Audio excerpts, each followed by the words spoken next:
sang, ainsi que ta race, toi qui as permis, Seigneur, que par ces questions, on puisse comprendre exactement ce qu'il faut dire de façon précise. Je te prie de connaître toutes choses bonnes, Seigneur. Ces paroles seront dites et que puisse expliquer ce sujet de la manière la plus simple possible. Au nom de Jésus que j'ai prié. Amen.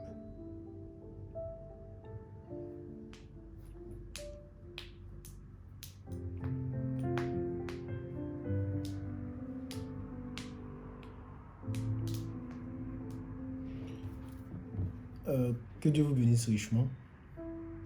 Je dois encore continuer sur le sujet de la nouvelle naissance parce qu'on l'avait abordé. Je pense qu'on est un peu... en fait, le constat est venu du fait que j'ai échangé avec certains frères et je me suis rendu compte que cela n'avait pas été vraiment saisi, voilà, comme je m'y attendais. Donc, je prie que le Seigneur m'aide et que cette deuxième partie permette de pouvoir toucher point par point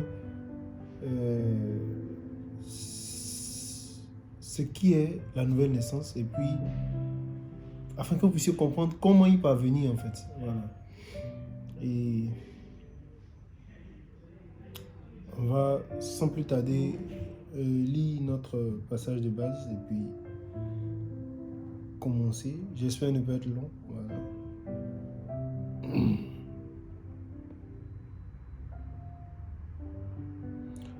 Mais il y eut un homme, Jean 3, je suis dans Jean 3, à partir du verset 1. Il y eut un homme d'entre les pharisiens nommé Nicodème, un chef des Juifs, qui vint lui auprès de Jésus de nuit et lui dit, Rabbi, nous savons que tu es un docteur venu de Dieu, car personne ne peut faire ces miracles que tu fais si Dieu n'est avec lui. Jésus lui répondit, en vérité, je te le dis, si un homme ne naît de nouveau, il ne peut voir le royaume de Dieu. Nicodème lui dit, comment un homme peut-il naître quand il est vieux? Peut-il rentrer dans le sein de sa mère et naître? Jésus répondit, en vérité, je te le dis, si un homme ne naît d'eau et d'esprit, il ne peut entrer dans le royaume de Dieu. Ce qui est né de la chair est chair, et ce qui est né de l'esprit est esprit. Ne t'étonne pas que je t'ai dit, il faut que vous naissiez de nouveau. Le vent souffle où il veut, et tu entends le bruit, mais tu ne sais d'où il vient, ni où il va. Il en est ainsi de tout homme qui est né de l'esprit. Nicodème lui dit, comment cela peut-il se faire? Jésus lui répondit, tu es docteur d'Israël, et tu ne sais pas ces choses. En vérité, je te le dis, nous disons ce que nous savons, et nous rendons témoignage de ce que nous avons vu, et vous ne recevez pas notre témoignage. Si vous ne croyez pas quand je vous ai parlé des choses terrestres, comment croirez-vous quand je vous parlerai des choses célestes? Personne n'est monté au ciel, ni si ce n'est celui qui est descendu du ciel, le Fils de l'homme qui est dans le ciel. Que Dieu ajoute des bénédictions à la lecture de sa parole. On va juste tous ensemble, là où vous êtes, incliner la tête et demander à Dieu de nous donner une compréhension claire de ce sujet et comprendre comment naître de nouveau. Parce que ça a été ça la question de Nicodème. Je pense que c'était un érudit, un grand religieux à son époque. Et s'il n'a pas pu saisir ces choses au point de croire qu'il fallait encore retourner dans le ventre de sa mère et revenir parce que c'était tout confus pour lui, je pense que ce n'est pas moi qui n'ai même pas fait d'école de théologie qui pourrait comprendre ça. Sauf si Dieu ne nous le révèle. Et quand Dieu le révèle, là, nous avons un témoignage venant d'en haut. Et ce témoignage, nous le croyons.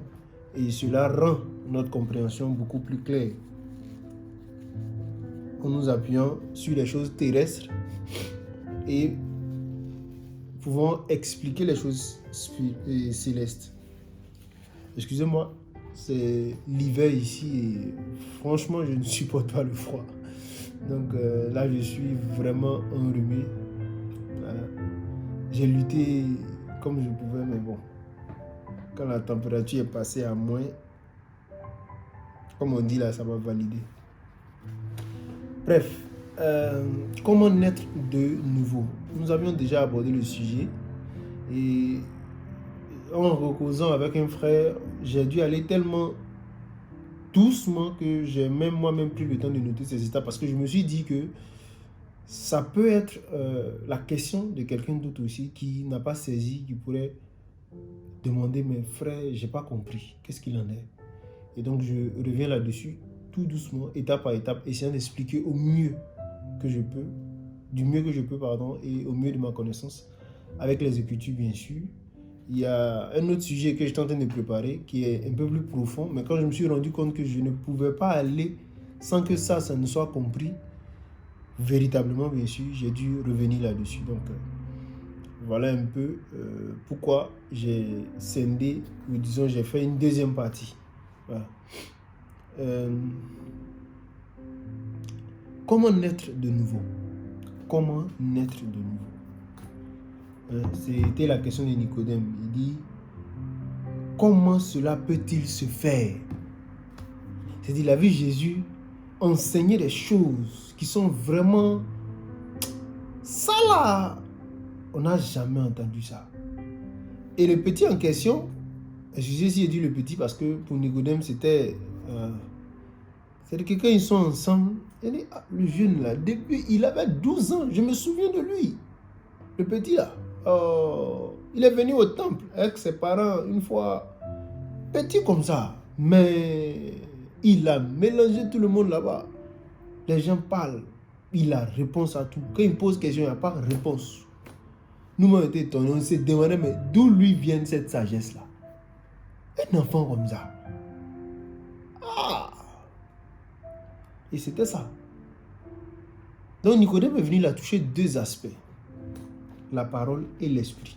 Regardez, il dit, nous savons que tu es un docteur venu de Dieu. Et personne ne peut faire les miracles que tu fais si Dieu n'est avec lui.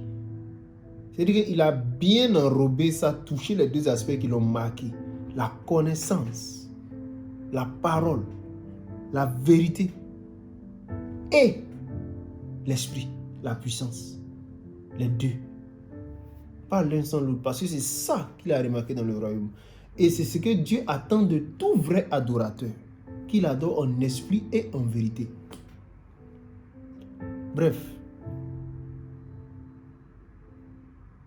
Il va sans dire que pour être un vrai adorateur, il faut naître de nouveau. C'est obligé. Parce que comment vous pourrez adorer en esprit et en vérité si vous n'êtes pas né de nouveau? Ah, c'est une grande question. Donc, on va faire l'effort d'y répondre, de revenir en fait sur le sujet. Comme je l'avais déjà dit au frère, la base, je ne sais pas si je peux appeler ça la base, mais ça c'est-à-dire que ce n'est pas apparent.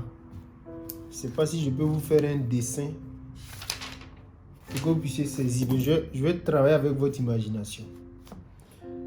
Quand quelqu'un plante maïs là, on met dans le sol et puis on ferme.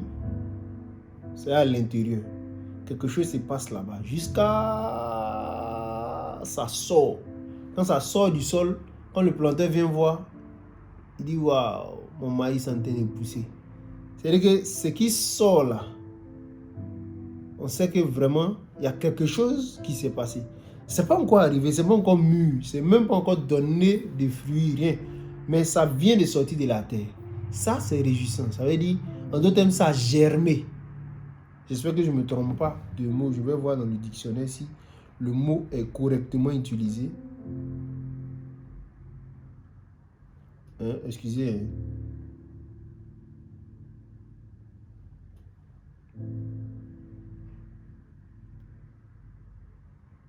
Voilà, c'est ça même. On dit pousser son germe au dehors en parlant d'une sémence ou d'une spore.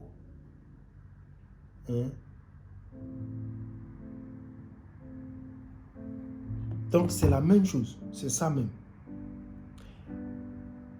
Remarquez, Jésus disait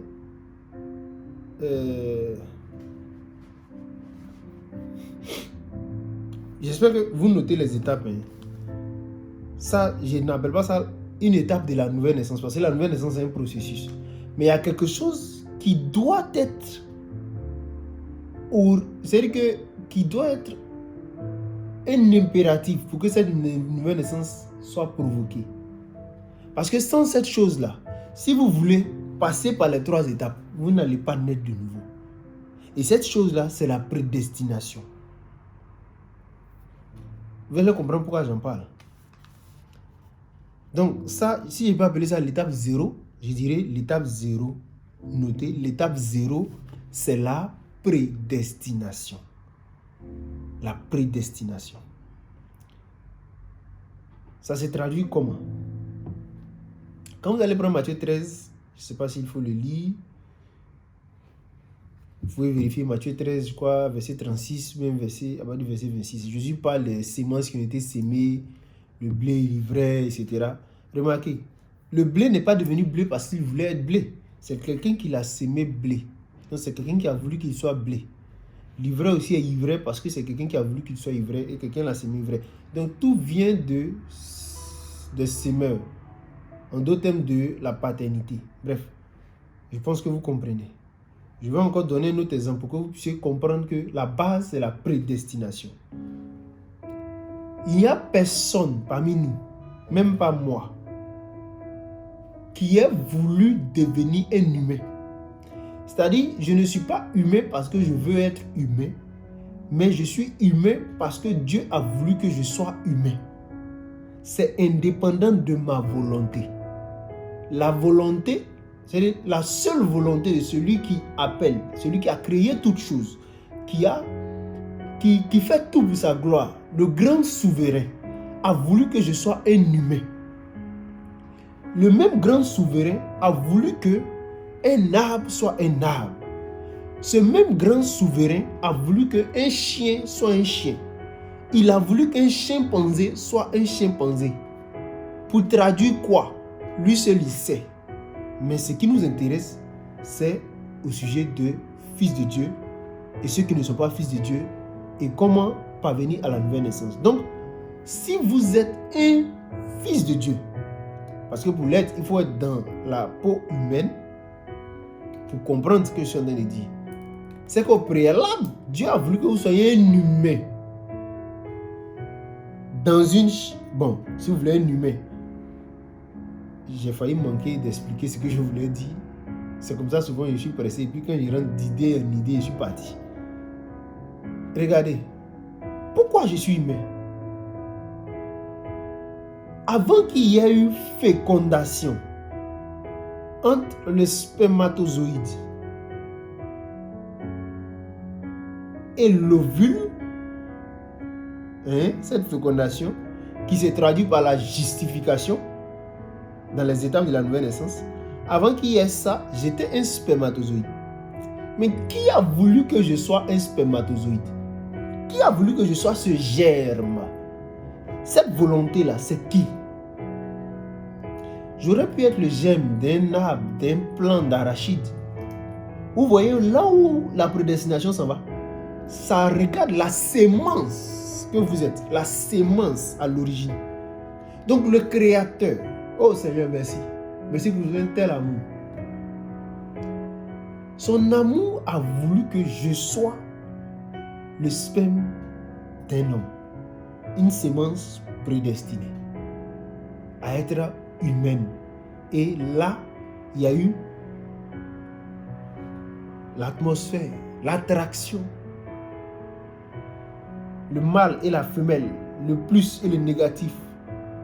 Christ, c'est-à-dire la parole, venant aux croyants. Et puis, boum, quelque chose s'est passé. Tout comme tu étais là, tu venais faire photocopie au commerce. Et là, la parole était voilée. Tu vois, Christ, la lumière, elle était voilée dans un corps de chair qui faisait photocopie, qui faisait traitement de thèse, qui faisait impression. Et cette lumière s'est exprimée. Quand elle a touché, quand tu as entendu la parole, il y a eu fécondation. Le germe de vie, parole parlée, a été parlé. Et il y a eu fécondation. Il y a eu quelque chose qui s'est produit. Frère Kobe, je parle de toi. Je sais que tu vas écouter la prédication. Je dis ça pour que tu comprennes. Aux autres frères aussi, c'est pareil. Peu importe la manière. Même moi. J'étais là, je passais. Et les gars prêchaient. Mais c'est que les gars prêchaient là. Il n'y a que dans mon cœur seulement que c'était merveilleux quoi. Moi-même, il me demandait, mais il demande à mes amis, vous n'entendez pas ce qu'on dit là? On dit, oh, ceux-là, c'est les tant, c'est les Branamis, c'est les oh là là, c'est les oh, vous les laissez. Mais il y a quelque chose en moi. Je ne peux pas expliquer. C'était en moi, ça réclamait ce que les gars prêchaient. C'est-à-dire que quand j'entendais ça, je ne pouvais pas rester indifférent, frère. Je ne pouvais pas. Je voulais, mais je ne pouvais pas. J'ai tourné. Je suis parti. Je me souviens bien. J'étais chez Arnold. Après, je suis parti chez Karel. J'ai tourné. Je suis revenu m'asseoir à la patame. Là même, j'étais devant eux. C'est-à-dire que les frères étaient là, ils prêchaient. J'étais assis là parce que je voulais écouter. Il y a longtemps, Dieu avait préparé mon cœur même. Donc, il était là. Et au fur et à mesure que les gars me voyaient ça rentrer, ils disaient, ouais, c'est ça, c'est ça, c'est ça, c'est ça. Aïe, la parole. Il n'y a pas son deux, frère. Il n'y a pas son deux. C'est doux, c'est doux. Oh, Seigneur, c'est doux. Est-ce que vous connaissez la parole? La parole. Frère, il faut trouver ton plaisir dedans. La femme ne va rien te dire. Oh. Peut-être même elle va faire la guerre, toi. Moi, ici, là, tu médites sur moi. Bref, continue. La base, comme je le disais, c'est la prédestination. Et la prédestination dit quoi? Comment comprendre la prédestination? Cette première étape.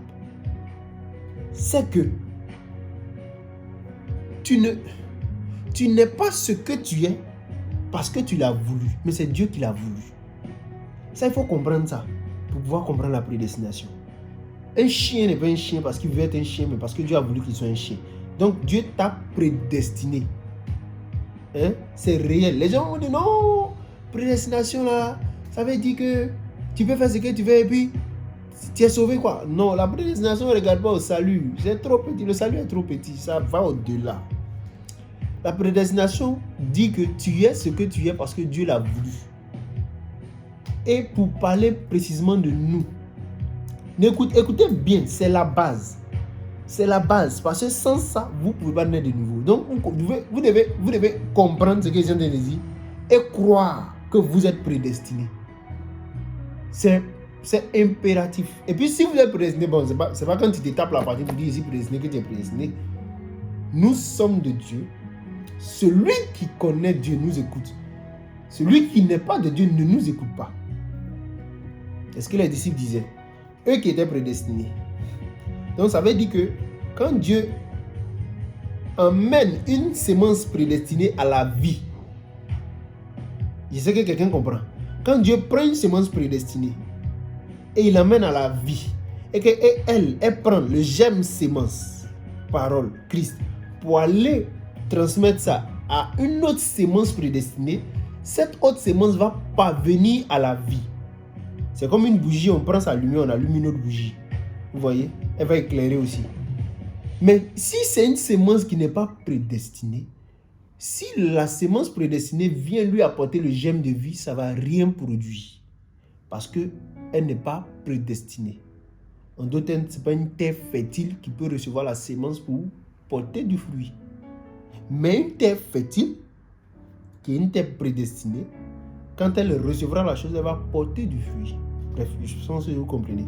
Donc, vous n'êtes pas humain parce que vous avez voulu être humain. Vous êtes humain parce que Dieu l'a voulu.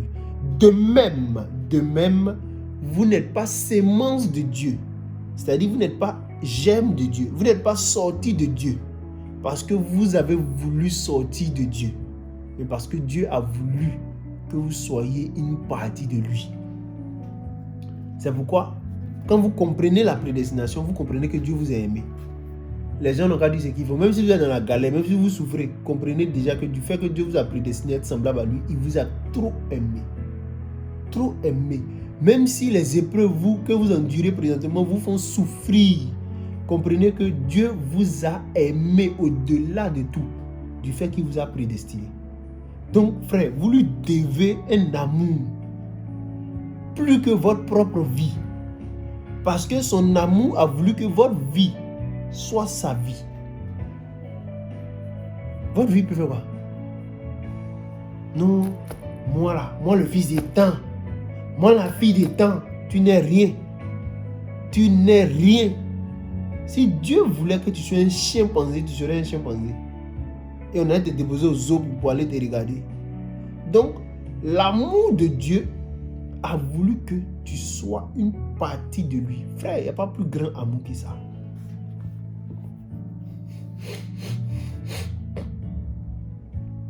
Je parlais de quelque chose qui est en train de m'échapper là.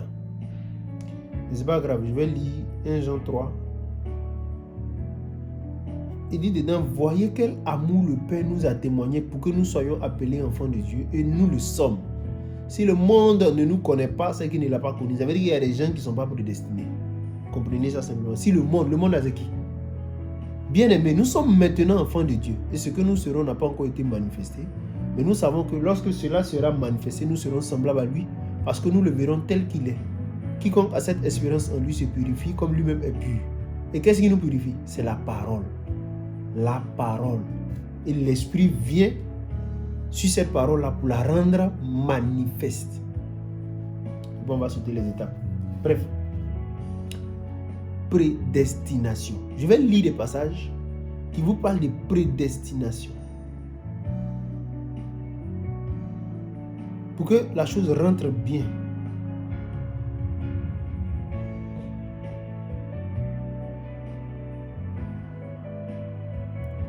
J'espère ne pas être long.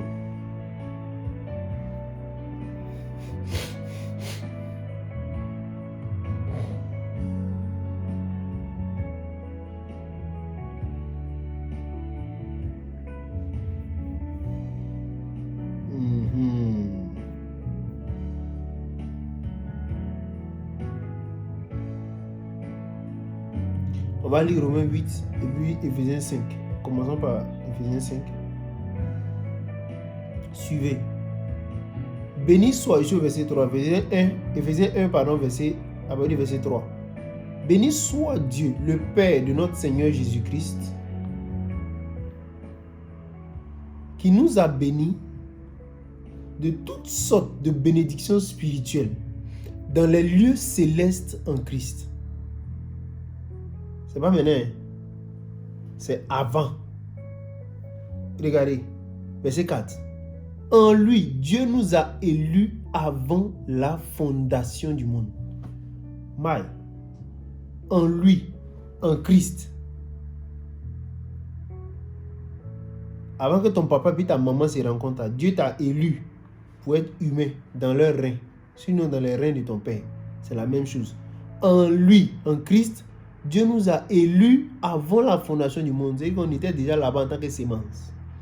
Pour que nous soyons saints et irrépréhensibles devant lui. Nous ayant prédestinés dans son amour à être ses enfants d'adoption par Jésus-Christ selon le bon plaisir de sa volonté. Vous avez compris? Selon le bon plaisir de sa volonté. Tu aurais pu être un chimpanzé, mais selon le bon plaisir de sa volonté, il t'a prédestiné. Ça, c'est la base pour pouvoir naître de nouveau. C'est la base. Si tu n'es pas prédestiné à être semblable à Christ, tu ne vas jamais naître de nouveau. Tu peux suivre les 3 étapes, mais tu ne vas pas naître de nouveau. Et je vais vous montrer le pourquoi.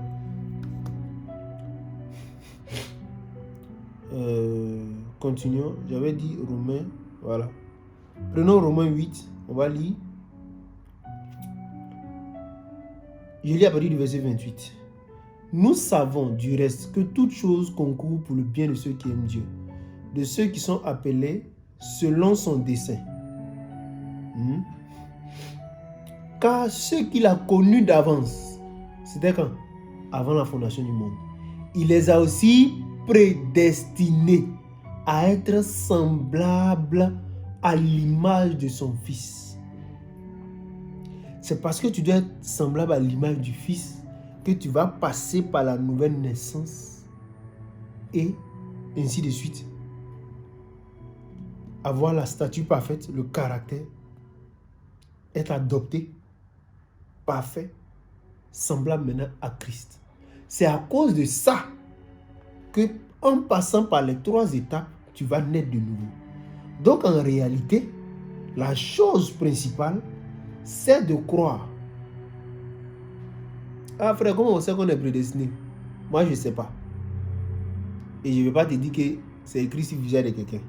La seule chose, c'est qu'une sémence prédestinée, ne reniera jamais la parole. Une sémence prédestinée est une partie de la vérité. Quand elle entend la vérité, elle sait qu'elle... C'est-à-dire, elle entend ainsi la voix de Dieu et elle vient à lui.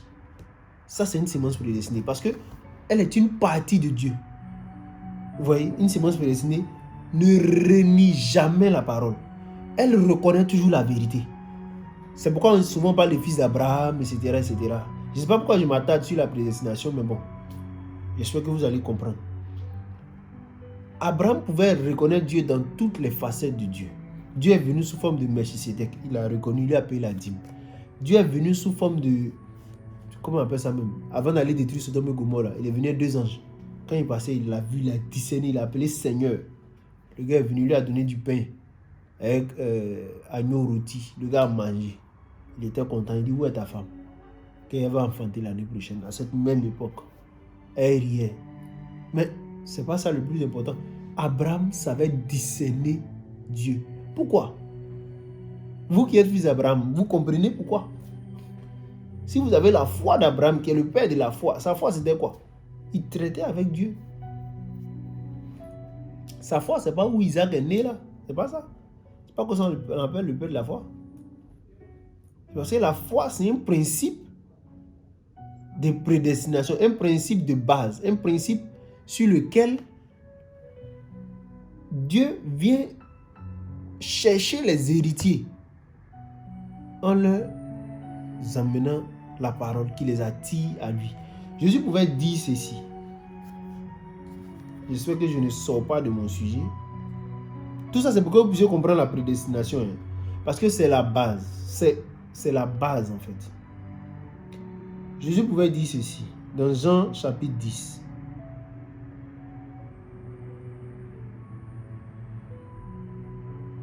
Il dit, je connais, ici verset 14, je connais mes brebis. C'est français, on va lire, vous allez comprendre quelque chose. Et elles me connaissent. Comme le Père me connaît, et comme je connais le Père, et je donne ma vie pour mes brebis. J'ai encore d'autres brebis qui ne sont pas de cette bergerie. Est-ce que vous avez compris? On ne devient pas brebis de Jésus quand on vient à Jésus.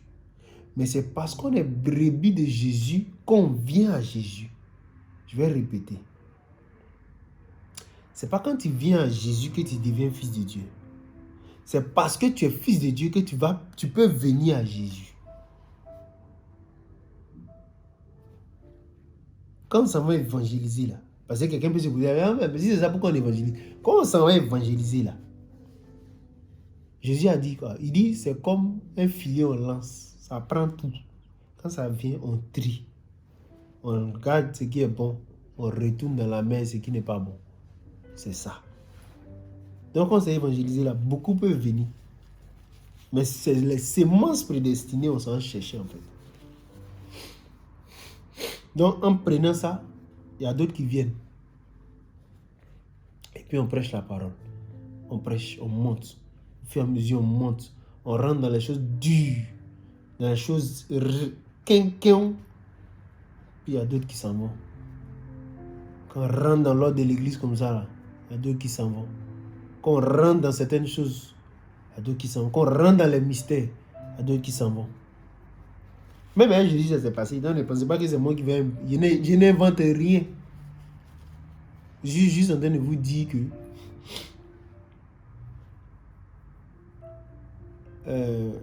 comment ça s'appelle là?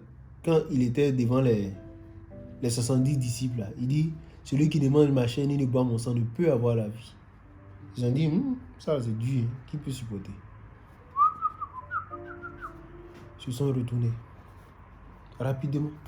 Bref, il dit, j'ai encore d'autres brebis qui ne sont pas de cette bergerie.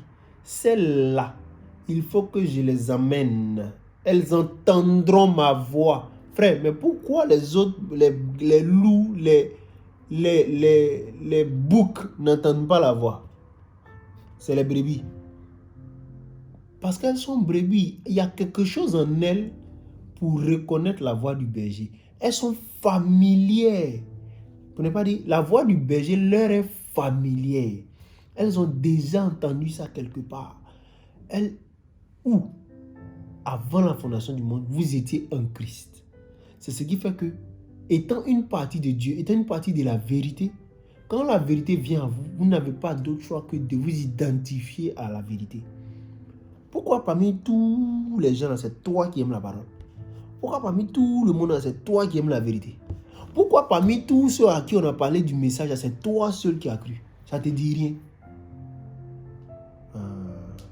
Beaucoup vont à l'église, beaucoup disent Jésus.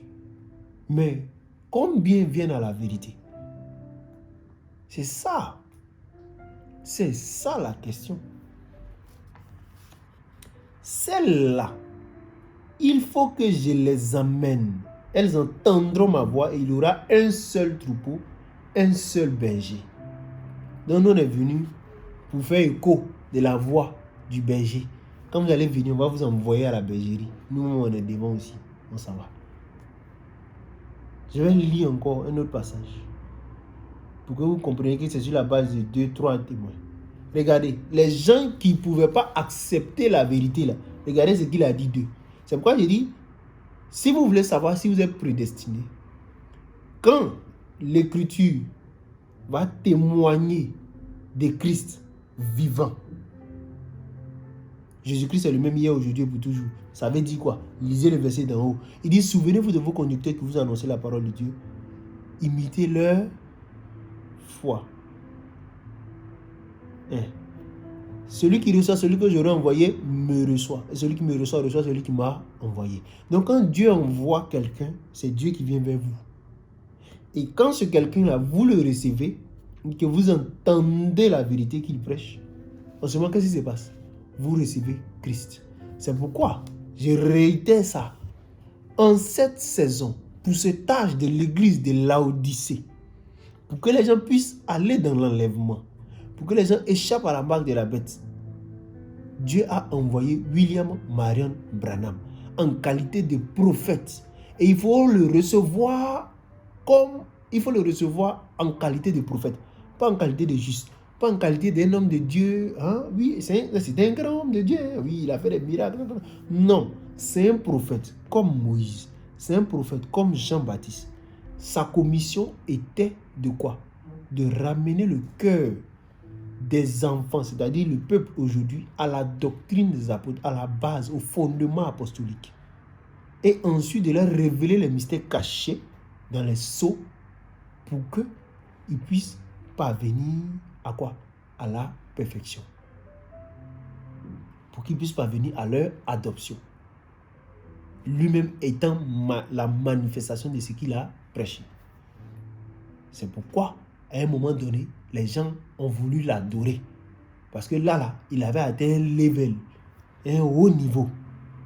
Mais on ne fait pas ça. On n'adore pas l'homme. Le seul vase dans lequel vous pouvez adorer, c'est dans le vase Jésus-Christ lui-même. Là, vous pouvez l'adorer.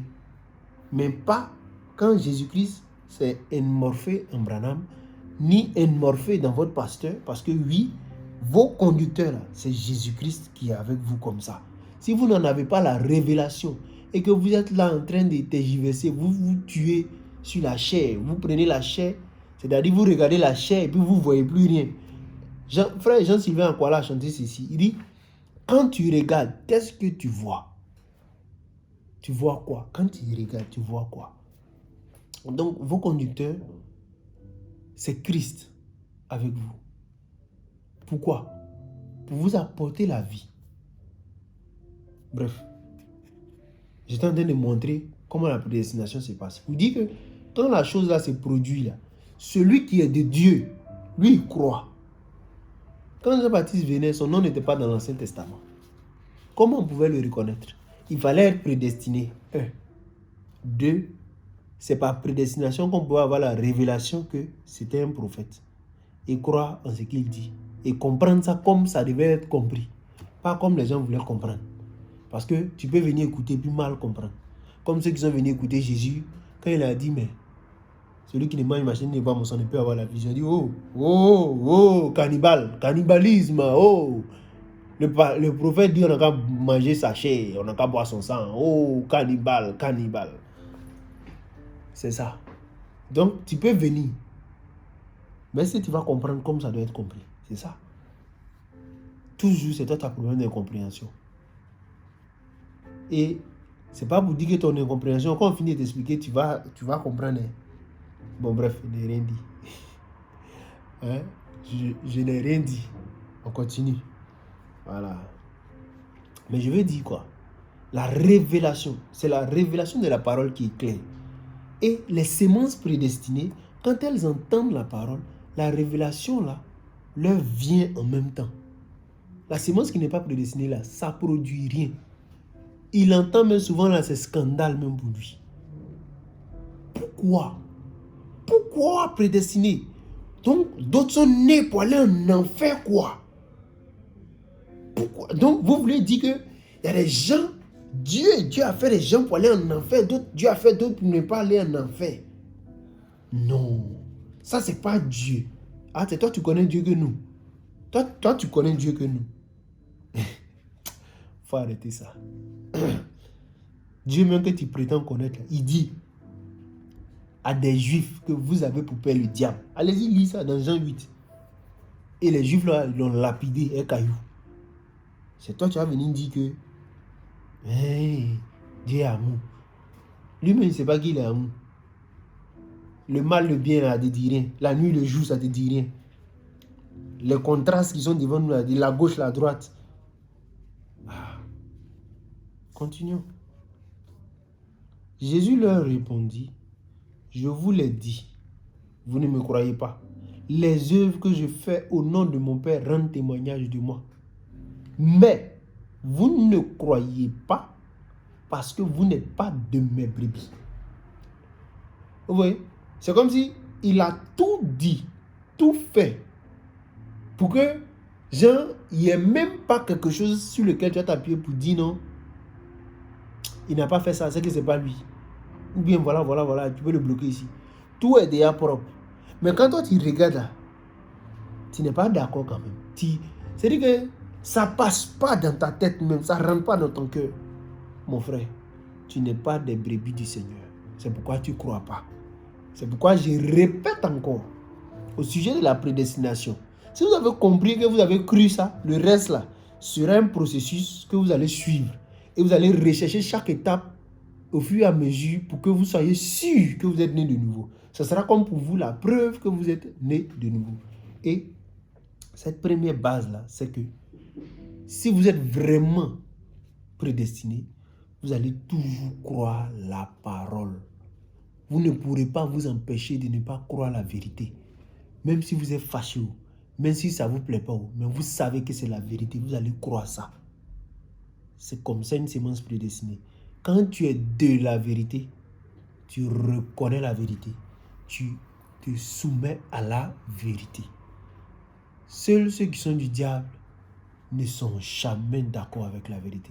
Parce que pour commencer, ils ne sont pas de la vérité. Ils ont pour père un menteur qui a menti depuis le commencement, qui est le père du mensonge.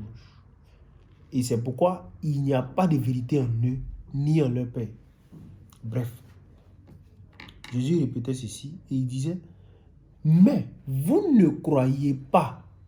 Toi, on parle de prédestination. C'est-à-dire que ce qu'ils sont en train d'expliquer, c'est clair comme ça.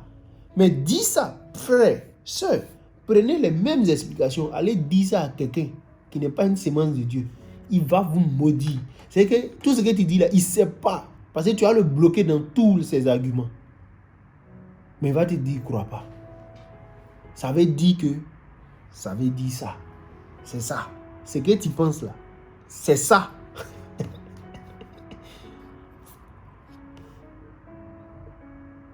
Il dit, mais vous ne croyez pas parce que vous n'êtes pas de mes brebis.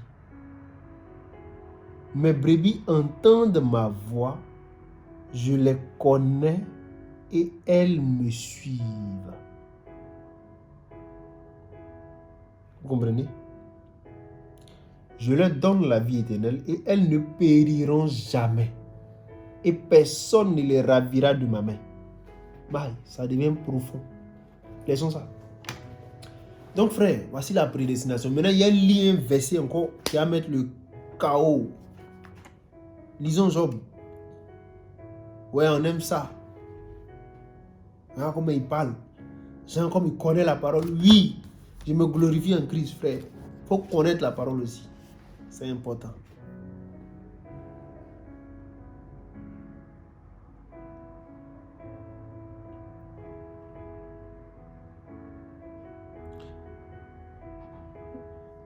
Job 38, verset... Je pense que c'est verset 7. On va lire à partir du verset 4. Dieu demande à Job, écoutez, où étais-tu quand je fondais la terre? Dis-le si tu as de l'intelligence. C'était où? À Job, il parle. Il dit, qui en a fixé les dimensions? Le sais-tu? Ou qui a étendu sur elle le cordeau? Équateur, je ne sais pas si c'est ça qui est cordeau là. Sur quoi ces bases sont-elles appuyées? Ou qui en a posé la pierre angulaire? Et quand il regarde la terre de l'espace, c'est suspendu comme ça. C'est appuyé sur quoi? Tu sais ça? C'est Dieu qui demande ça à Job. Maintenant, la première pierre, comme vous, quand vous construisez, vous faites pierre angulaire pour commencer. Première pierre de la terre, là, qui a posé? Tu connais? Maintenant, regarde ce qu'il dit. Qui a posé la pierre angulaire et pendant que, quoi? Alors que, quand on dit alors que, là, c'est-à-dire que pendant que tout ce qu'il a cité là, était en train de se faire, là, les fils de Dieu étaient là. Donc c'est ça, il dit, regarde, sur quoi ces bases sont-elles appuyées ou qui en a posé la pierre angulaire alors que les étoiles du matin éclataient en chant d'allégresse et que tous les fils de Dieu poussaient des cris de joie? C'est comme ça que Dieu demande à Job. Jean, toi tu étais où pendant que nous on mangeait? Non, j'ai faim, j'ai faim. Souvent on pose question comme ça à quelqu'un, non? Tu étais où pendant qu'on mangeait? Ça veut dire que pendant que tu n'étais pas là, on mangeait. C'est ça. Donc Dieu demande à Job, où étais-tu quand je fondais la terre pendant que les fils de Dieu étaient en train de chanter? Parce qu'eux, ils étaient là. Toi, tu étais où? Maintenant, Job va se rendre compte qu'il est petit. Maintenant, Dieu va lui dire, tu ne te souviens pas, petit. Reste calme. Ce que moi, il fait, il sait ce qu'il fait. Tu étais là. Le nombre de tes jours est grand. Regardez, il va répondre à Job.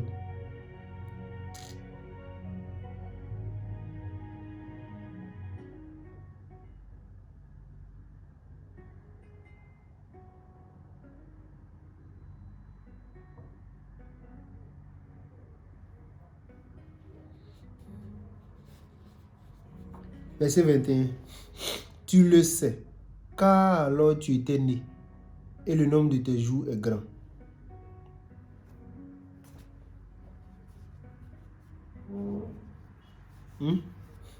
Donc frère, les fils de Dieu là, les fils de Dieu là,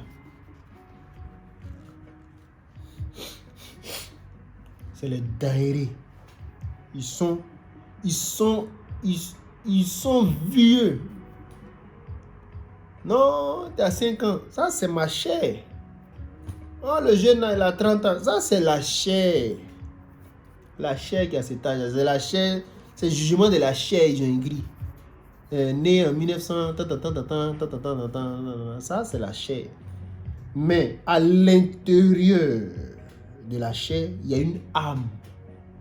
Là, dans le cœur, il y a une âme. Cette âme-là, elle est venue de Dieu. c'est Dieu sous forme d'une sémence. C'est ça qui est la prédestination. C'est-à-dire que ce germe de vie-là, le germe de la vie Zoé, parce que quand on dit Zoé, ça veut dire la vie de Dieu, la vie éternelle, la vie même de Dieu. Pas la vie éternelle en tant que long, non. C'est que Dieu lui-même, il est. Avant qu'il n'ait créé quoi que ce soit, c'est qu'il était, cette vie, cette forme de vie Zoé, là. C'est ça. C'est dedans qu'il est sorti le germe sémence. Vous voyez, c'est pourquoi on vous appelle Zoé Tabernacle. Pour que vous puissiez comprendre que c'est profond. Le Zoé, la vie de Dieu. Et donc, qu'est-ce que je suis en train de dire? C'est-à-dire, l'âme, votre âme est une partie du Zoé. Votre âme est une partie du Zoé. Et c'est pourquoi vous ne pouvez que croire dans le Zoé. C'est-à-dire dans la parole de Dieu. Parce que vous et Dieu, vous êtes un. Vous êtes une partie de lui. C'est pourquoi quand il dit, il sait que peu importe dans quelle sorte de péché, dans quelle sorte de famille, dans quelle sorte de lien vous êtes collés, quand la parole va venir à vous, vous allez sortir. C'est pourquoi on dit qu'il vous a prédestiné. Parce que vous êtes une partie de lui. La seule chose qui vous manque là, c'est d'entendre la parole et puis être loin de l'esprit. Si les deux là sont là, boum, vous décollez. Vous allez prouver aux gens que vous êtes Dieu dans la chair humaine. Dieu dans la chair humaine. Ils ne vont rien comprendre. Ils vont dire, ah, mais c'est pas lui qui vendait au marché ici là. La fille là. C'est pas la fille du monsieur là. Sa chair là. C'est ça qui est né là-bas. Mais ce qui est en elle là, ça vient de Dieu. C'est né avant la fondation du monde. Il faut faire attention. Bref, continuons. Donc, la prédestination, je pense que c'est clair pour tout le monde maintenant. Parce que c'est la base. C'est ça qui pousse en fait à la nouvelle naissance. C'est-à-dire celui que Dieu a prédestiné à quoi? On est prédestiné à être semblable à Christ. Je répète, on est prédestiné à être semblable à Christ. C'est pourquoi on passe par 3 étapes pour naître de nouveau. Et je pense que dans la prédication prochaine, on va un peu parler de la nouvelle naissance, de tout ce qui tourne autour de ça, et puis de certaines bases du christianisme. Parce que c'est très important d'en parler. Il y a certaines choses aujourd'hui, là, comme un frère disait, on ne pouvait pas penser que le diable allait pousser les gens à remettre ça en cause. Et pour ne pas que ça dérange les gens, on va vous enseigner sur les bases, les petites choses là, les bases, pour que vous soyez de très bons chrétiens. Voilà, c'est très important. Parce que sans ça, votre vie ne va pas aller de l'avant. On va vous prêcher les mystères, mais ça ne va pas servir. Les bases, les bases. Ensuite, vous allez grandir petit à petit. Parce que on ne donne pas de la viande solide à un bébé. Il va mourir. Donc, on va vous enseigner d'abord les bases. Il y a les grandes choses dans le message. Je sais que quand vous écoutez les prédications d'avant, vous vous dites, oh, mais bon, le frère, il ne parle pas. Non. On est en train de poser les bases. Et si vous êtes intelligent, avec ce que vous êtes en train de comprendre maintenant, allez réécouter toutes les prédications passées là.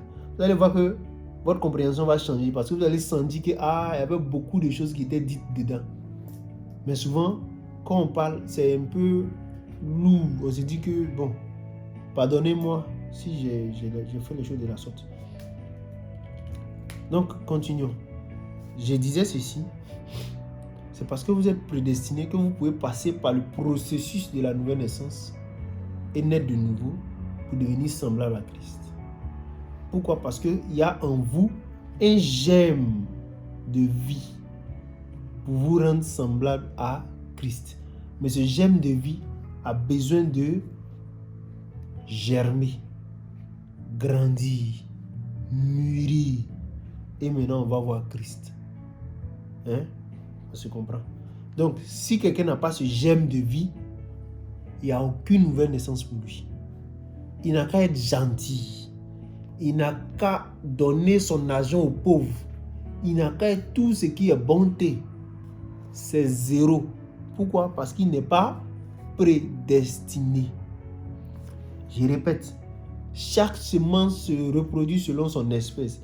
Ce n'est pas parce que tu aimes cocotier que tu vas le prendre, lui cocotier, tailler sa bouche, le laver propre. Tu vas mettre la laine sur lui, propre. Quand on regarde, on ne voit plus ses dents, on ne voit plus rien. Tu as coupé tout. Ça ne veut pas dire qu'il est devenu agneau. Ça ne marche pas comme ça. S'il n'avait pas été prédestiné à être un agneau, il ne sera jamais agneau. Donc tu ne peux pas prendre bébé d'époque et puis lui donner une mentalité d'agneau. Ça ne va jamais marcher, il ne sera jamais agneau. Il faut qu'il soit prédestiné à être un agneau pour être un agneau. Un porc reste un porc, un agneau reste un agneau. Un porc a beau ne plus manger dans la boue, il reste un porc.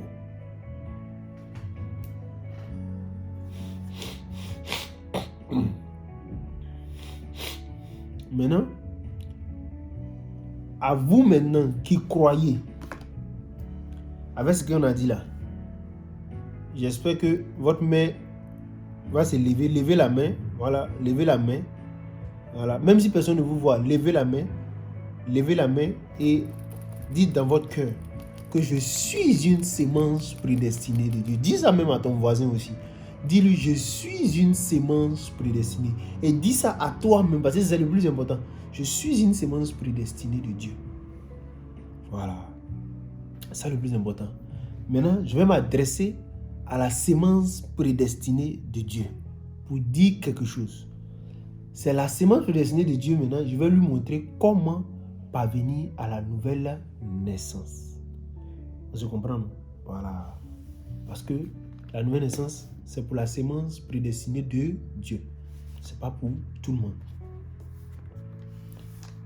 Si quelqu'un veut avoir confirmation de ce que je viens de dire, je vais lire quelque chose. Jésus disait une fois que le monde ne peut recevoir le Saint-Esprit.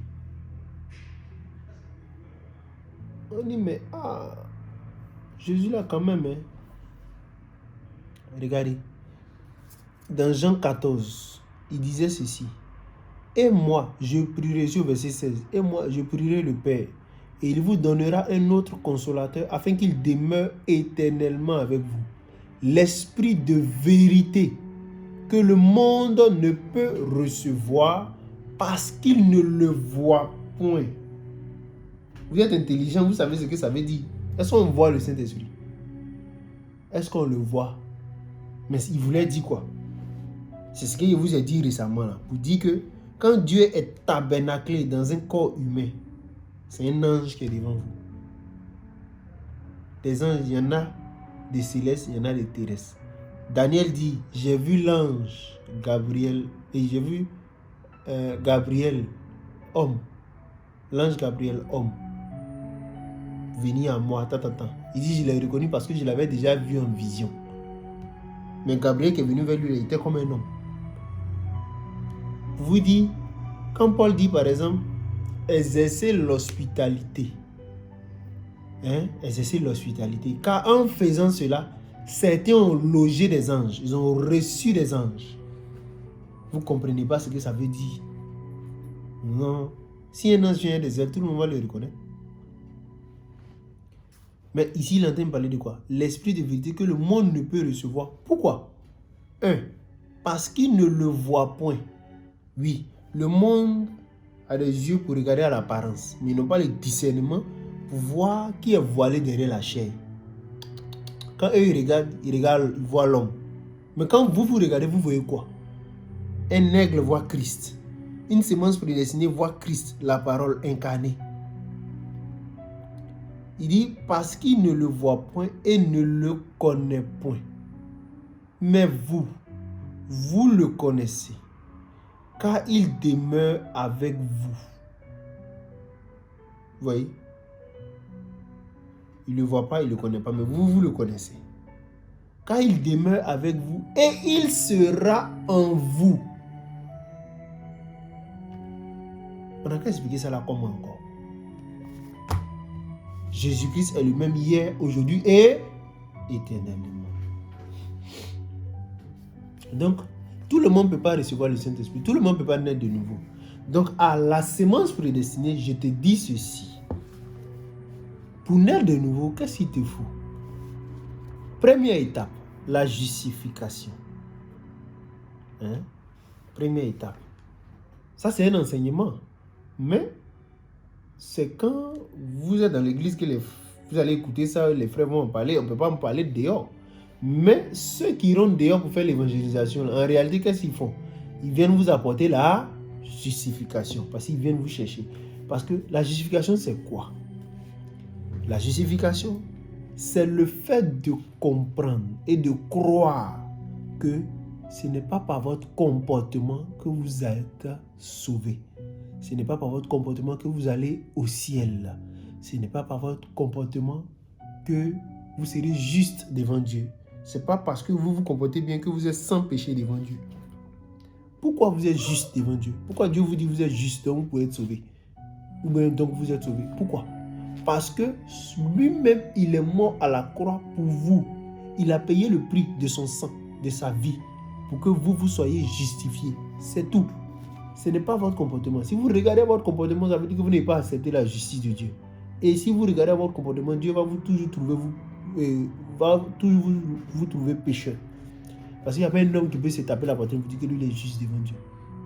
C'est à cause du sang de Jésus-Christ, à cause du sang de l'agneau. Car Dieu a tant aimé le monde qu'il a donné son Fils unique afin que quiconque croit en lui ne périsse point, mais qu'il ait la vie éternelle. C'est à cause de ça là que moi là, je suis juste. C'est à cause de ça là que je peux dire que je suis sans péché. Même les péchés que je n'ai pas encore commis, c'est déjà réglé. Pourquoi? Parce que Jésus est mort à la croix, il a payé le prix pour moi. C'est pourquoi on dit, allez dire aux gens la bonne nouvelle. C'est ça là qui est la bonne nouvelle là. Donc les évangélistes, quand ils vont sortir, c'est de ça qu'ils doivent parler. La bonne nouvelle, apporter la grâce de Dieu aux gens. Dites la grâce de Dieu aux gens pour que les gens reviennent à Christ. Guérissez-les, priez pour les malades. Dieu vous a donné la puissance pour détruire le monde des ténèbres dans la vie des gens. Pour détruire les mauvaises pensées que les religions ont mis dans la tête des gens. Allez libérer les gens. Dites-leur que Dieu les a déjà payé le prix. Il les a aimés, il a donné sa vie. Donc, ils sont déjà qualifiés pour le paradis. Ils n'ont qu'à venir accepter ça. Et ceux qui sont malades, à cause de ça, ils souffrent là. Guérissez-les comme témoignage que Dieu les aime. Et c'est ça qui est la justification. C'est par la foi. C'est pas par les œuvres. C'est par la foi. Pas par les œuvres.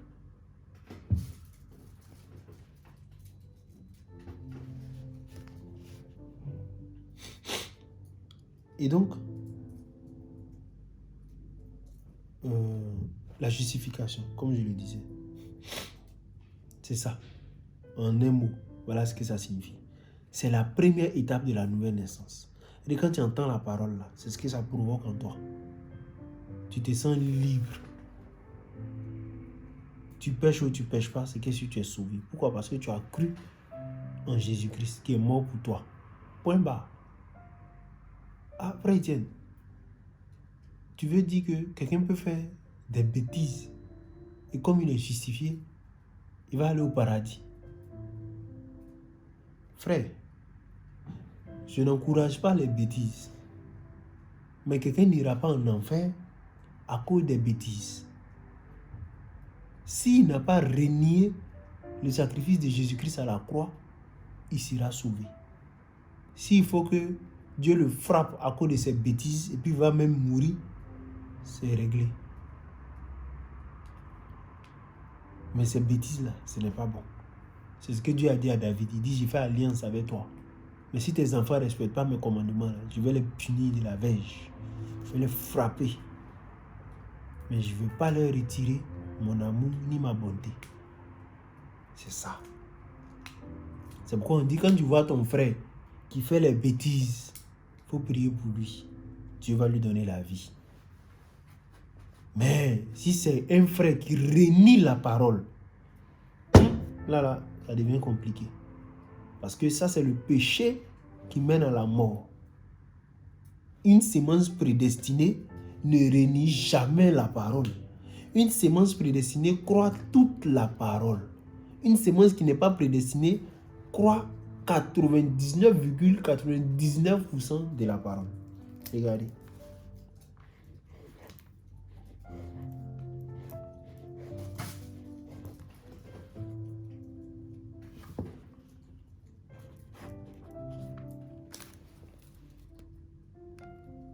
Hein? Quand tu n'es pas prédestiné, là, tu ne crois pas toute la parole. Tu crois jusqu'à... Tu t'arrêtes à 99,99. Tu laisses 0,1. Tu laisses 0,01%. Pour dire quoi? Tu ne crois pas toute la parole. Et puis, laissez-moi vous dire, ce 0,01% petit là, c'est ça qui a te créé les problèmes. Parce que ça va, on dit un peu de levain fait monter toute la pâte. À cause des petits que tu ne crois pas là, boum, tout va se gâter. Ça ne ment pas. Dieu dit 100%. Le diable peut aller... Le diable est capable de croire jusqu'à 99,99%. Mais jamais 100%.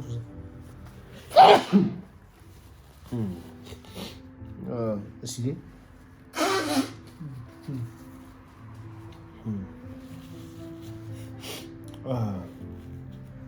C'est la clim. Bon, ça va. Je suis un peu enroué, j'ai envie de boire quelque chose. Aïe.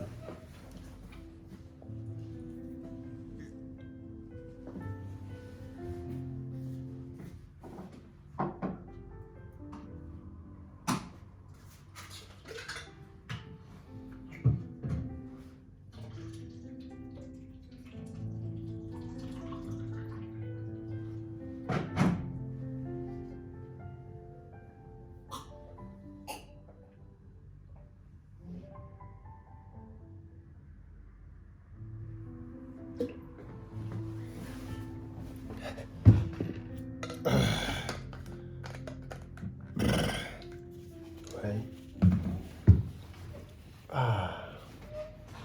Allons-y un peu vite.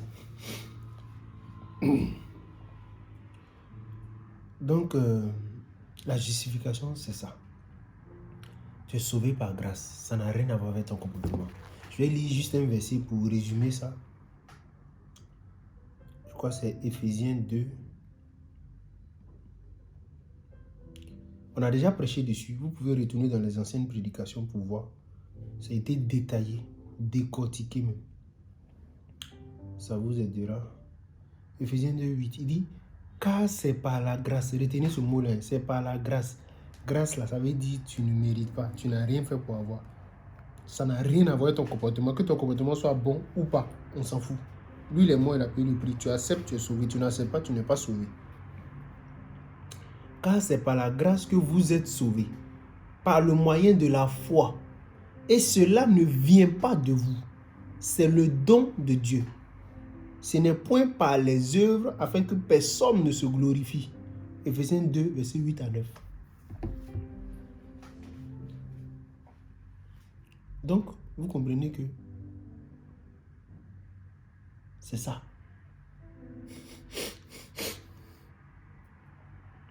La justification.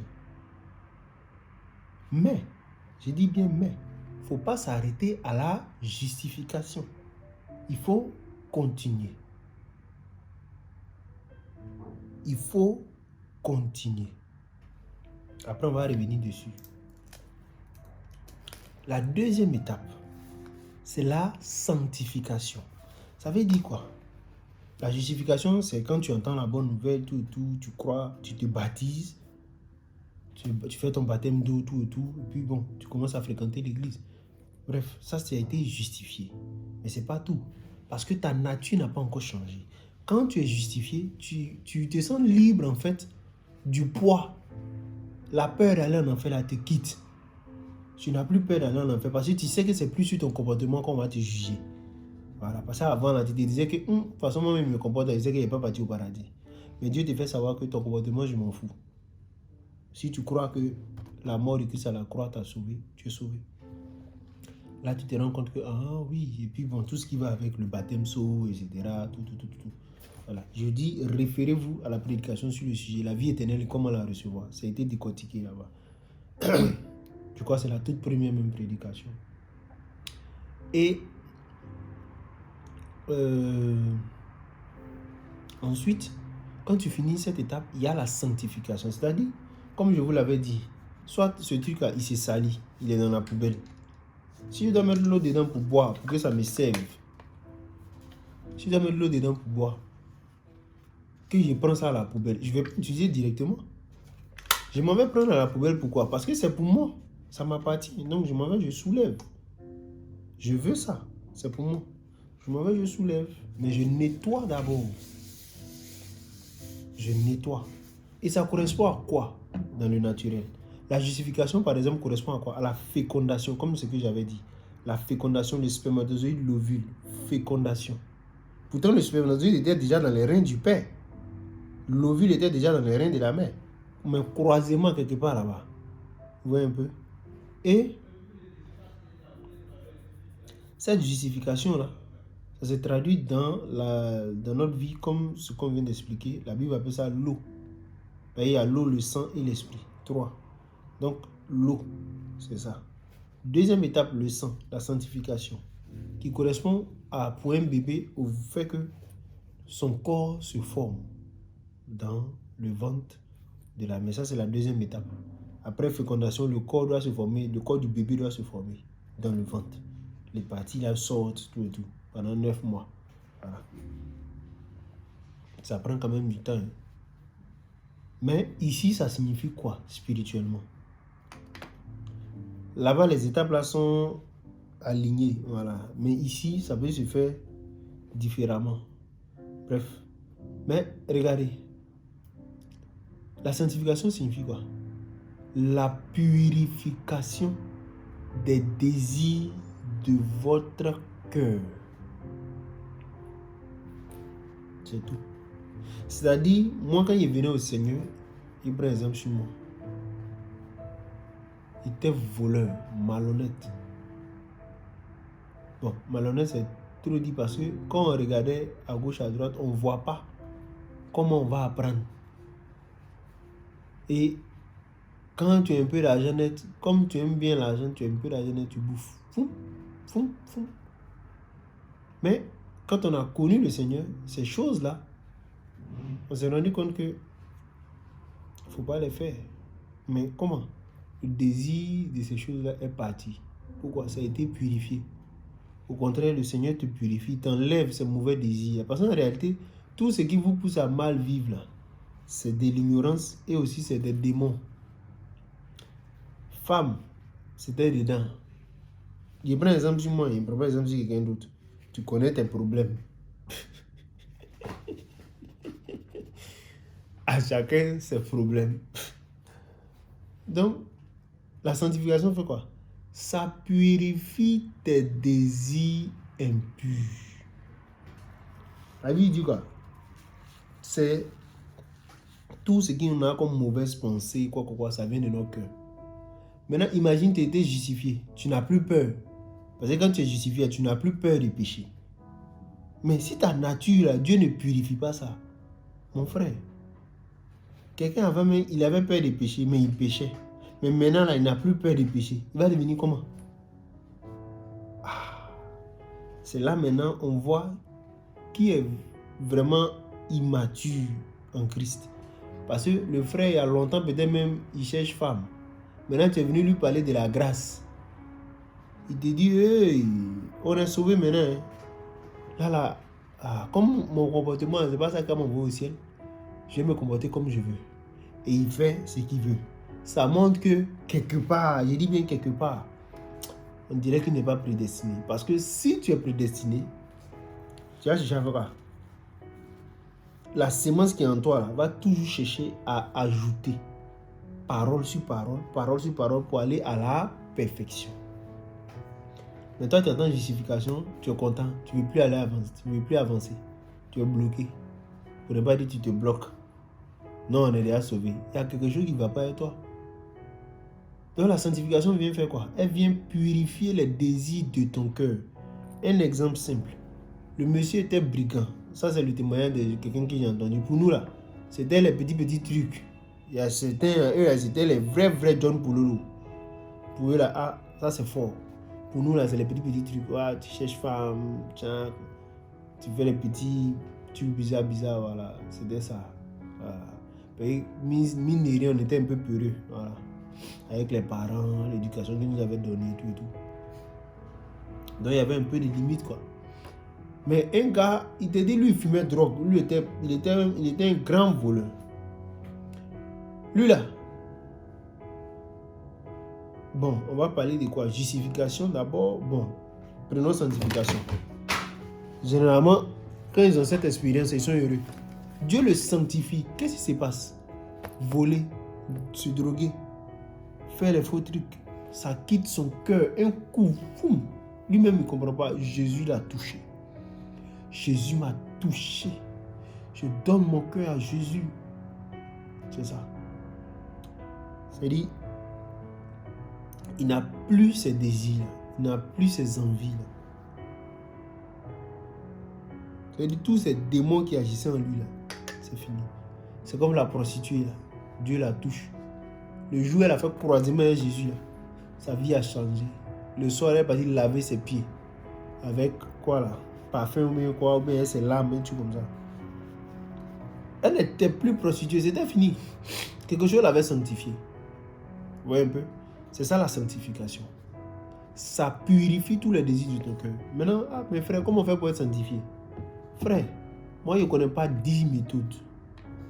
Je sais une chose, c'est que, comme frère Akwala l'a chanté, il dit, pour être un drogué, on n'est pas drogué. C'est à force de prendre un peu, que tu sens qu'il y a des hormones de drogue qui sont en toi et au fur et à mesure, ça réclame la drogue. Donc, Jésus a dit quoi? Sanctifie-les par ta parole est la vérité. Voilà ça ici. Il dit sanctifie-les par ta vérité, ta parole est la vérité. Donc, comment tu peux être sanctifié? C'est en demeurant dans la parole. Demeure dans la parole jusqu'à ce qu'elle te purifie de tous tes désirs. Même si la parole te condamne, demeure dans la parole jusqu'à ce que. C'est ça. Il faut regarder souvent même ceux même qui sont, et pas de vous les vieux qui êtes nés de nouveau, qui êtes assis, qui sont en train d'écouter la prédication là. Vous ne voulez jamais servir Dieu, aller aider les jeunes frères qui sont là, les jeunes sœurs. De vous je parle. Partagez-leur vos expériences, vos expériences, vous faites à partager-les. Les jeunes, écoutez. Même les vieux qui sont nés de nouveau là, souvent, quand tu rétrogrades, c'est-à-dire quand tu baisses dans la prière, tu laisses un peu de la prière, tu laisses un peu la méditation, ta nature charnelle la monte un peu. Tu sais ce qui se passe? Tu commences à faire des choses qu'en temps normal, tu ne dois pas faire. Ils savent de quoi je parle. Mais comment ça se passe? Il suffit de revenir un peu dans l'atmosphère de la parole, de méditer, et on a comme l'impression que, comme la lumière et les ténèbres n'habitent pas ensemble, la vérité et le mensonge n'habitent pas ensemble, les anges et les démons, le Saint-Esprit et le diable n'habitent pas ensemble, quand la parole rentre dans ton cœur, dans ton entendement, quand tu te rends dans une atmosphère de consécration, la chose prend place. Parce que c'est ça la sanctification. Se mettre à part, sanctifier, mis à part, consacré. Ça vient comment? Par la parole. Quand tu reçois, vous connaîtrez la vérité vous affranchira. C'est-à-dire, quand tu reçois la vérité, ça te libère. C'est-à-dire, tu pourrais même être possédé par ignorance, par quoi, ça te libère. La vraie délivrance vient par la parole. Et quand c'est établi par la parole, c'est propre. C'est pas où on pousse ta tête là. Rico sokolo kotoko po. Tu tombes là-bas, po. Mais rien. Vendredi prochain, tu es là encore. Délivrance. Ah. Te délivre toujours, c'est toi en délivre. Ton démon, c'est toi-même ou bien c'est quoi? Bref. Donc, voilà un peu la sanctification. Elle vous enlève le désir de péché. Et ça fait que vous voulez toujours être dans la présence de Dieu. Hein? Ça, c'est la sanctification. Troisième étape. Donc, vous voyez, justifier, sanctifier. C'est-à-dire, je suis Je sais que même si je ne fais pas bien, je suis déjà sauvé. Mais je veux vivre pour Dieu. Je veux lui donner mon cœur tout entier. Il me sanctifie. Et puis maintenant, j'ai besoin qu'il agisse au travers de moi. Parce que qu'est-ce qu'on peut faire nous-mêmes pour Dieu? Rien. Si ce n'est lui-même. Donc, il vient nous oindre. C'est pourquoi Jésus m'a dit aux disciples, attendez que recevoir le Saint-Esprit et vous serez mes témoins. Parce que sans ça, tu ne peux pas être un vrai témoin. Tu vas partir en ton propre nom. Quand Dieu t'envoie, il ne te donne pas l'Esprit avec mesure. Lui-même, il est en toi et puis vous partez. C'est ça, on dit Dieu m'a envoyé. Dieu m'a envoyé venir. Dieu m'a envoyé, Dieu m'a envoyé. Quand Dieu t'envoie, Dieu est avec toi et puis vous partez. Dieu n'est pas quelque part avec lui, il t'envoie. C'est pourquoi on dit celui qui reçoit, celui que j'aurais envoyé me reçoit. Parce que quand Dieu t'envoie, Dieu même est en toi. Vous comprenez? Voilà. J'espère que c'est clair maintenant. Donc quand tu reçois un envoyé de Dieu, c'est Dieu que tu reçois. Parce que ce qui va te dire comme parole, tout ce qu'il va faire autour et tout là, c'est Dieu. Donc, la troisième étape, c'est le baptême du Saint-Esprit. Le baptême du Saint-Esprit, c'est quoi? C'est l'onction. C'est-à-dire Dieu te oint de son esprit, de sa puissance pour servir, pour agir, pour manifester ses dons, pour manifester sa puissance au travers de toi, pour agir au travers de toi avec puissance. Ça, c'est le baptême du Saint-Esprit. C'est l'onction pour le service. Je l'avais déjà dit, je le répète. Dans l'Ancien Testament, les gens recevaient ça. Même quand tu nais de nouveau, parce que les trois étapes là, sur une sémence prédestinée, l'emmènent à la nouvelle naissance. Mais quand ce n'est pas sur une sémence prédestinée, ça ne produit qu'un faux oint. Et un faux oint, souvent, il a les trois étapes là, mais il est faux oint. Je vais vous dire pourquoi. On va terminer par là. Donc, voilà ce qui se passe. J'espère que vous comprenez. Le baptême du Saint-Esprit, quand vous prenez jeûne, prière, consécration, tout et tout, il vous oint. Vous demandez, il vous oint. Vous pouvez faire des miracles. Parce que là, la force qui agit en vous, ce n'est pas vous. C'est Christ qui agit en vous. Vous parlez, l'autorité, tout. C'est sa puissance, c'est ça qui agit au travers de vous. Vous comprenez? Et ça, c'est très, très important pour servir. Voyez-vous? Parce que nous combattons contre les esprits impurs. Il faut être ouais. Il faut avoir la parole et puis la puissance de l'esprit, les deux. Il faut être bien calé. Savoir manipuler la parole qui est l'épée et puis être moins. Donc le baptême du Saint-Esprit, c'est ça. Ça envoie l'onction pour servir. L'onction. Tu es ouais. Maintenant, je ne sais pas si j'ai manqué quelque chose. Cette onction-là, c'est pas tout. Il y a des gens qui reçoivent ça. Bon, allons doucement. On a fini les trois étapes. La base, prédestination. Première étape, justification, sanctification, baptême du Saint-Esprit. Trois étapes.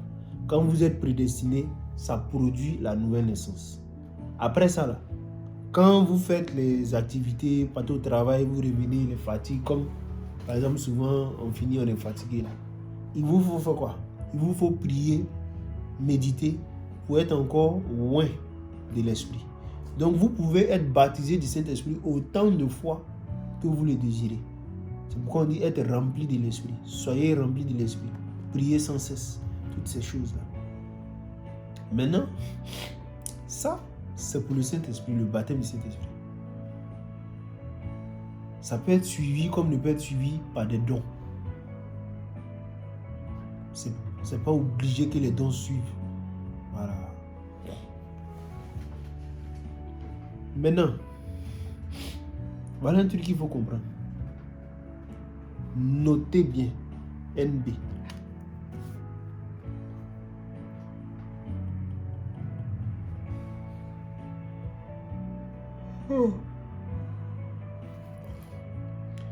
Les trois étapes qu'on a citées là, justification, sanctification, baptême de l'esprit, ces trois étapes distinctes, ces trois étapes là, Il y a des gens qui reçoivent ça un. Souvent, ils n'ont pas les 3, ils ont un seul. Et quand vous regardez leur comportement, vous pouvez savoir ça par leur façon aussi de parler, par leur langage, par ce sur quoi ils s'appuient. On va les prendre. Quand chacun a un sans les 3 là, il y a d'autres maisons les 3, mais ils n'ont pas, comme je le dis, ils ne sont pas prédestinés. Eux là, c'est les plus dangereux des faux ouins. On va terminer par eux, mais prenons les premiers. Il y a des gens qui ont la justification sans les autres étapes. C'est-à-dire que lui, il ne veut plus avancer. Lui là, c'est un disgraciste. C'est-à-dire, tout ce qu'il connaît là, c'est la grâce. Il faut dire ce que tu veux. Non, on est sauvé par la foi. Bon comportement, lui n'est pas dedans. Chercher femme là, il adore ça. Sinon, lui, il est sauvé par la foi. Le reste là, c'est pas important. Sanctification, il ne veut pas ça. Quand tu parles de sanctification, il va te dire, oh, est-ce qu'on est sauvé ou bien on n'est pas déjà sauvé? Il dit on est sauvé, il dit voilà, c'est fini, c'est l'essentiel. Bon comportement, lui n'est pas dedans. Ça, c'est quelqu'un qui n'est pas né de nouveau et peut-être même qui n'est pas prédestiné, parce que si tu es prédestiné à être semblable à Christ, et le Saint-Esprit, la sémence en toi, aura toujours envie de grandir. Vous avez déjà vu une plante, hein?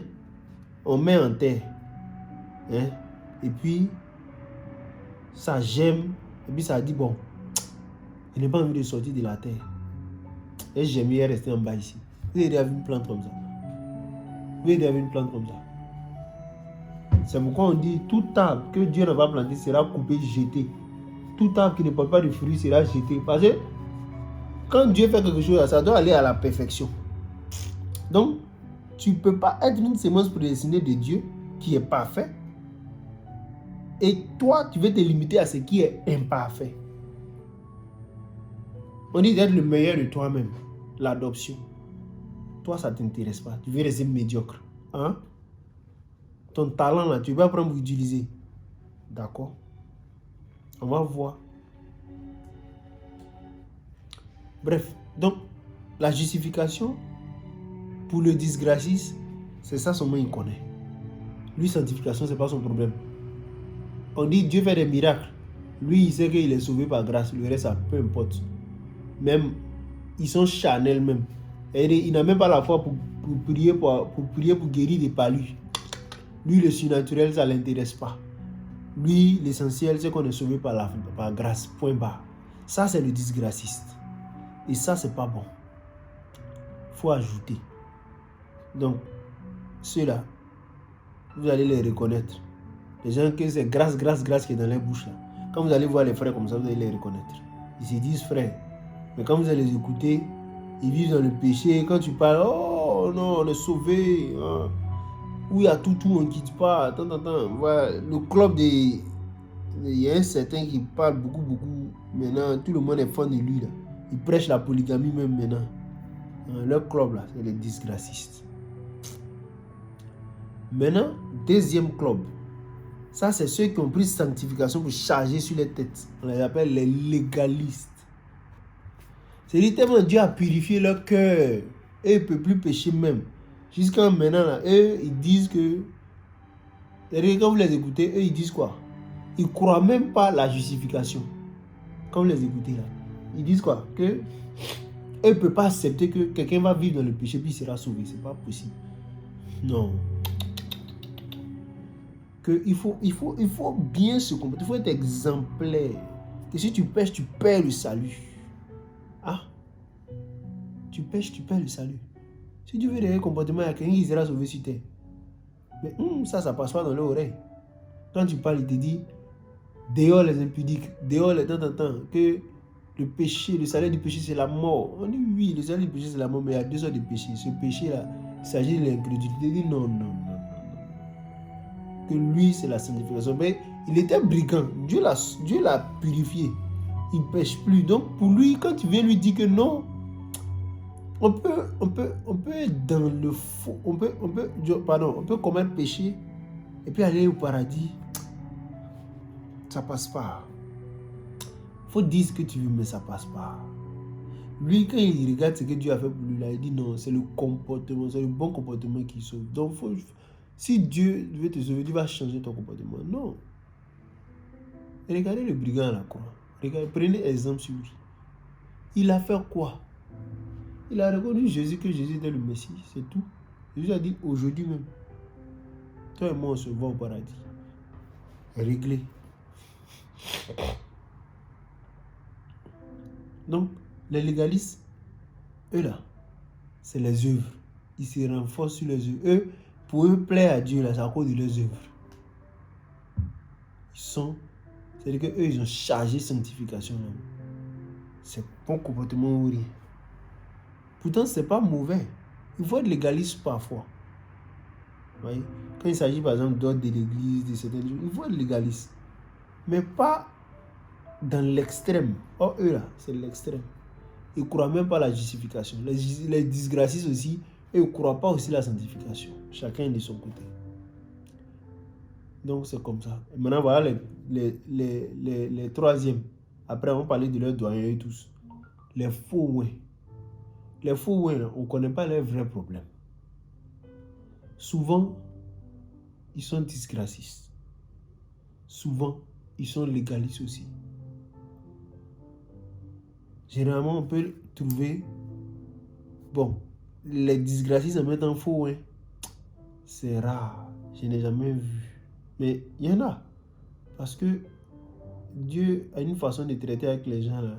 Tu vois, le gars vit dans le péché, mais Dieu fait des miracles avec lui. Tu ne comprends pas.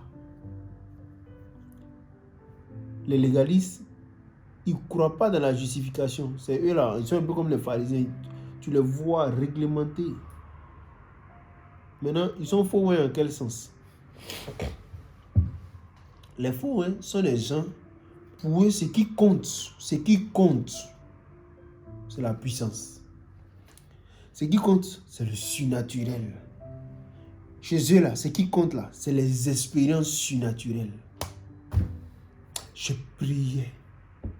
Tu m'as montré telle chose, telle chose, telle chose, telle chose, telle chose. Voilà. Ils ont des expériences. Ils parlent en langue. Ils font des miracles. Ils font tout. Mais pourquoi ils sont faux? Je vous dis, ils ne reçoivent jamais toute la parole. On dit, maman, tu ne dois pas prêcher. Dans notre église, femme prêche. Si tu n'es pas d'accord avec, va chez toi. Maman, tu ne dois pas prêcher. Si elle ne doit pas prêcher, pourquoi Dieu m'exauce? Oh non, femme ne doit pas prêcher. Quand on dit non, la Sainte Seine, c'est la nuit. Et ils sont étonnés avec leurs grands frères, qui sont les esprits séducteurs. Eux là, c'est les plus dangereux même. C'est pourquoi Jésus a dit, il viendra beaucoup de fous qui sont des faux ouins.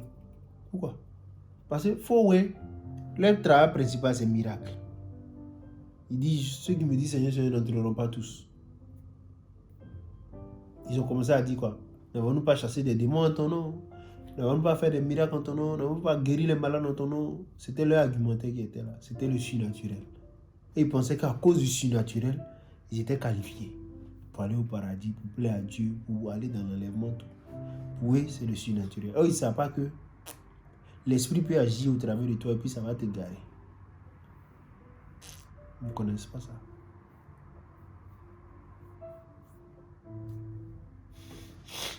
Ça, c'est les faux ouins. C'est-à-dire qu'ils sont ouins du vrai Saint-Esprit. Mais ils sont faux dans leur nature. Ils sont faux dans leur doctrine. Ils sont faux dans leur enseignement. C'est pourquoi la Bible dit, pour couper le coup, quiconque va plus loin et ne demeure pas dans la doctrine de Christ, vous connaissez le verset, n'a point Dieu. Quiconque va plus loin et ne demeure pas dans la doctrine de Christ n'a point Dieu. Je pense que c'est clair. Clair pour quiconque veut le comprendre clairement.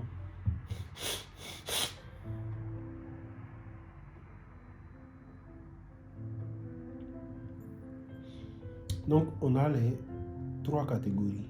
Maintenant, je parlais un peu des esprits séducteurs. Les esprits séducteurs, c'est beaucoup plus profond, hein, mais on va parler de gens sous ce petit aspect-là. Souvent, les esprits séducteurs, là, les dangereux, là, c'est moi, ils les appellent les esprits séducteurs. Mais je vais dire, ces deux qu'on parle, on dit, si c'était possible, vous pouvez séduire les élus. C'est d'eux que je veux parler, en fait, quand il dit esprits séducteurs. Eux, là, pas t'amuser. Justification, il a ça. C'est validé. Il croit ça. Il croit que Jésus est Dieu, le Fils de Dieu, mort pour nos péchés à la croix. Amen. Il croit ça.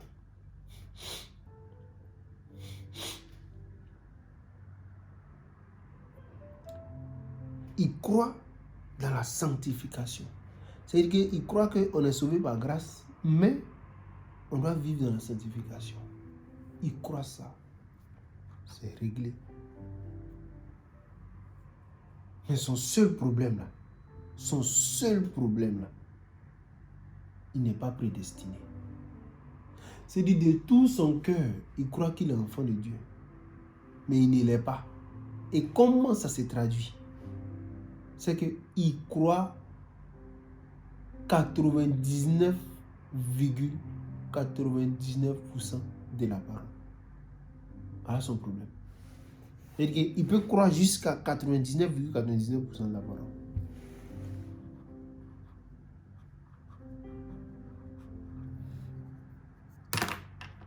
Pourquoi?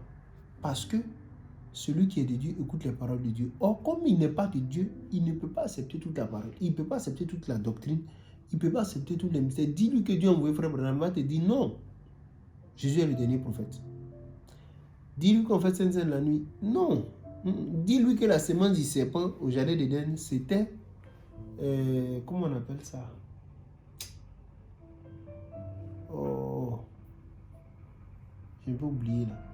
Que c'était le serpent à l'époque. Voilà, c'était un homme sauvage. Il ne rampait pas. C'était des rapports sexuels. Après avoir sémoncé l'esprit de la femme, il va te dire non. Il ne croit pas ça. Et il ne peut pas prendre toute la parole. Mais tu vas le voir, il est béni. Il connaît la foi qui déplace des montagnes. Surnaturel, c'est là. Justification, c'est là. Sanctification, c'est là. Mais son enseignement, il y a les vins dedans. C'est-à-dire qu'il faut avoir vraiment de la maturité dans la parole pour les attraper. Sinon, ils ont du levain. Et ils sont beaucoup, ils sont populaires. Parce que ces gens de ouin, de faux ouin, le monde les aime facilement. Ils influencent des foules. L'enseignement est faux. Et il y en a comme ça même qui entrent dans le message, qui viennent tordre le message des frères Branham. Pourquoi? La parole ne dit pas les choses et ils disent. J'espère que vous comprenez. Donc, il y en a beaucoup comme ça. Quand tu lui parles de 7 tonnerres, c'est pas révélé. Lui dit c'est pas révélé. D'autres ne savent même pas ce qu'on appelle tonnerre. 7 sous. 7e sceau ouvert. La seconde venue du Seigneur.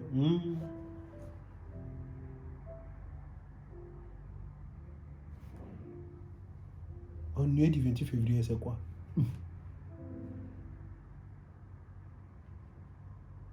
Ouais. Donc, je pense que j'ai fait tout le tour du sujet pour expliquer en fait la prédication précédente sur comment naître de nouveau.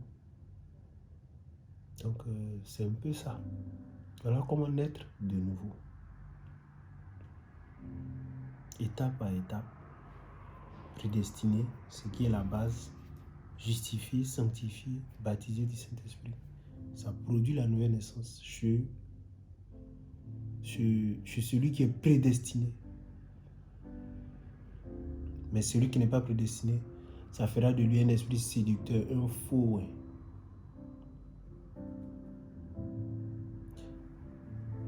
Encore une fois de plus, j'espère que vous avez compris.